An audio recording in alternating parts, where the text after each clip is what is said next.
রবিবার আগরতলার বটতলা নবদিগন্ত সামাজিক সংস্থার পক্ষ থেকে এক সাংবাদিক সম্মেলনের আয়োজন করা হয়।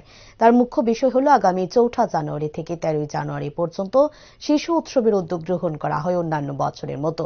তারা জানায় বছর তারা ২৫তম শিশু উৎসব উদযাপন করতে চলছে, তাই ২৫ বছর পূর্তি উপলক্ষে অন্যান্য বছরে নেই বছরও একটু বিশাল আকারে এই উৎসবকে উদযাপন করার উদ্যোগ গ্রহণ করে কমিটির কর্তৃপক্ষরা। ৪ঠা জানুয়ারি শোভাযাত্রার মধ্য দিয়ে অনুষ্ঠানের শুভারম্ভ করা হবে এবং এই শিশু উৎসবের মধ্য দিয়ে সকলে মিলে গাছ লাগানোর বার্তা পৌঁছে দিতে চায় তারা। 25তম শিশু উৎসব উদযাপন করব আমরা রজত জয়ন্তী বর্ষ। তার জন্য আমরা একটু ব্যাপক হারে একটু বেশি বিশাল আকারে করছি। বিভিন্ন প্রতিযোগিতায় অনেকটা বাড়িয়েছে আমরা। তার জন্য আমরা সবাই যাতে সমস্ত শিশু যাতে অংশগ্রহণ করতে পারে, খবরটা যাতে সবার কাছে যায়, তার জন্য আমরা আপনাদের সাহায্য সহযোগিতার জন্য এখানে আপনাদের ডেকেছি। তা আমাদের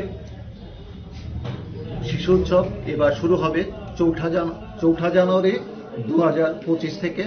এটা চলবে 10 দিন চলবে। 10 দিন চলবে ১৩ই জানুয়ারি পর্যন্ত। আমাদের ৪ঠা জানুয়ারি বিকেল ৩ ঘটিকায় যেমন খুশি সাজো মাধ্যমে আমরা শুরু করব। প্রথমে আমরা এখানে একটা শোভাযাত্রা বের করব। আমাদের কাছাকাছি এলাকার মেয়েটি আমরা বাচ্চাদের এবং অভিভাবক ক্লাব সদস্যরা মিলে আমরা একটা শোভাযাত্রার আয়োজন করেছি। এই শোভাযাত্রা দিয়ে আমাদের এটা শুরু করে তারপর আমাদের প্রথম কম্পিটিশনটা হচ্ছে যেমন খুশি সাজো। আর এই শিশু উৎসবেও আমরা একটা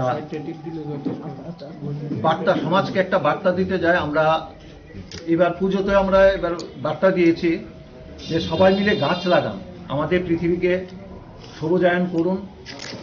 আমাদের পৃথিবীকে আগামী যে প্রজন্ম আছে ওদের জন্য যাতে বাসযোগ্য আমরা একটা পৃথিবী